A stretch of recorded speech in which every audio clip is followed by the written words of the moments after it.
Impanuka ikomeye mu gihugu cya Zambia, aho imodoka yari itwaye ibiribwa harimo umuceri, amavuta, ibishyimbo yarenze umuhanda igwa mu gishanga. Ariko imyitwarire itari myiza abanyazambiya, nko kugira ngo batabare, bizaniye amagare, bizanira ingorofani, bizanira ibitugu, batangira gupakira ibyaguye muri iyo modoka.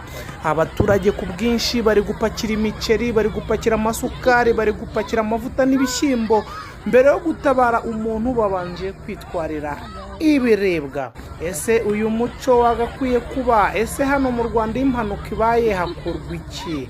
Hano mu Rwanda bitandukanye cyane no mu gihugu cya Zambia. Mu Rwanda iyo umuntu akoze impanuka cyangwa imodoka ikoze impanuka, bitabara gukuramo uwakomeretse cyangwa ahuye n'ibibazo, nyuma yaho bagahamagara ababishinzwe. Ariko mu gihugu cya Zambia si uko byagenze, birukankiye mu modoka batangira bapakira. Namwe mwikurikirana ino video murabibona.